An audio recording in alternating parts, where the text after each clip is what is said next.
ये भारत है, हिंदुस्तान, इंडिया। आज मुहर्रम है, मुस्लिम अज़ादार हैं, साथ में हिंदू ब्राह्मण। 250 साल से परंपरा जो चलती आ रही है और हाल भी बोचारी मंदिर के 11वीं पीढ़ी ये सब कार्यरत हो रही है, उसके हिसाब से ये सब वंश परंपरागत से ये प्रणाली चलती आ रही है। आज मुहर्रम का पर्व था, वो लोग आए और हमने ताजिए की पूजा की, पंचद्रव्य से उसका छिड़काव किया और उसके बाद ताजिए को ठंडा किया। कहते हैं लोग मुसीबत में अपनों को याद करते हैं या फिर मुसीबत में जो साथ दे वही अपना होता है। यह भी एक ऐतिहासिक तथ्य है कि करबला में यजीद की फौज से घिर चुके अल्लाह के रसूल के नवासे इमाम हुसैन ने एक खत करबला से दूर भारत के एक सम्राट को लिखा।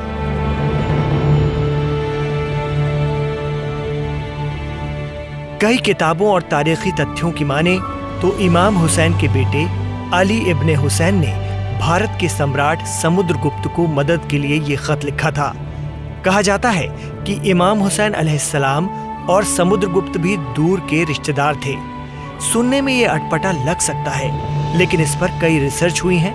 दरअसल ईरान के राजा जो पारसी थे, उनकी एक बेटी जिनका नाम बाद में चंद्रलेखा पड़ा, उनकी शादी सम्राट चंद्रगुप्त से हुई थी, जबकि दूसरी बेटी शहरबानो की शादी इमाम हुसैन से। ऐसे में सम्राट चंद्रगुप्त के बेटे समुद्रगुप्त इमाम हुसैन के बेटे अली इब्ने हुसैन के मौसेरे भाई थे। जैसे ही पत्र समुद्रगुप्त को मिला, उन्होंने अपने कुछ वीर सैनिकों की टुकड़ी करबला के लिए रवाना कर दी। इन वीर सैनिकों का नेतृत्व कर रहे थे हिंदू सेनापति राहिब दत्त, जो एक मुहियाल ब्राह्मण थे। लेकिन दूरी बहुत ज्यादा थी हिंदुस्तान से करबला की। जब तक राजा राहिब दत्त अपनी टुकड़ी के साथ करबला पहुंचे, इमाम हुसैन अलैहिस्सलाम और उनके 72 साथी प्यासे शहीद किए जा चुके थे यजीदी फौज के जरिए।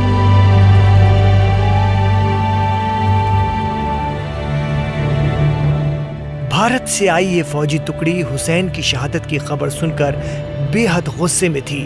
उन्हें अफसोस था कि वे हुसैन को नहीं बचा पाए।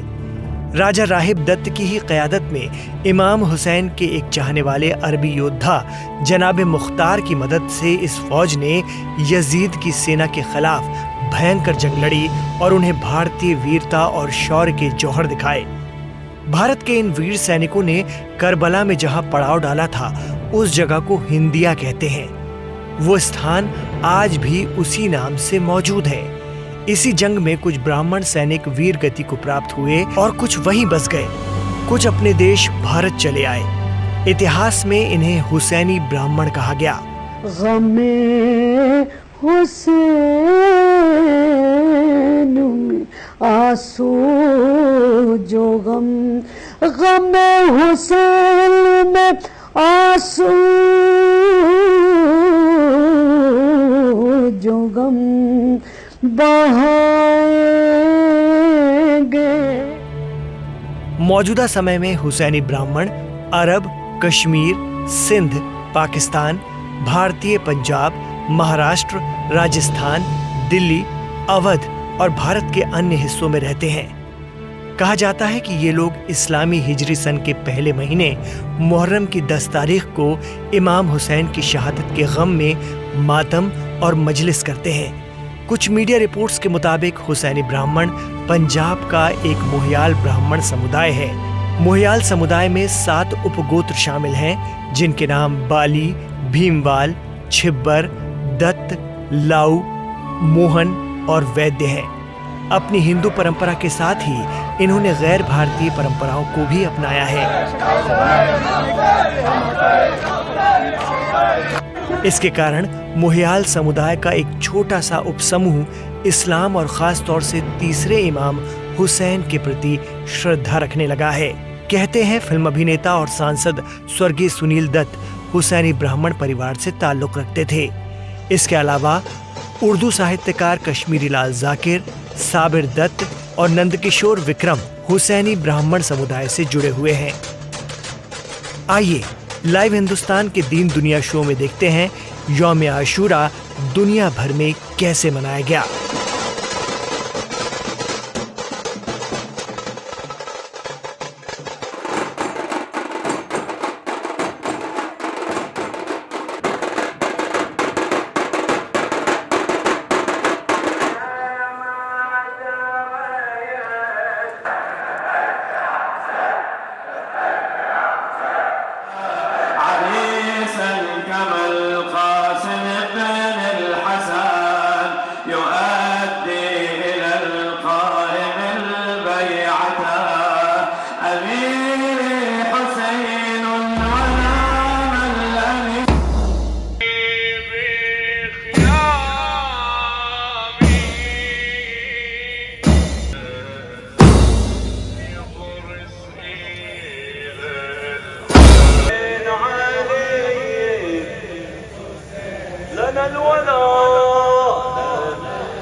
जगह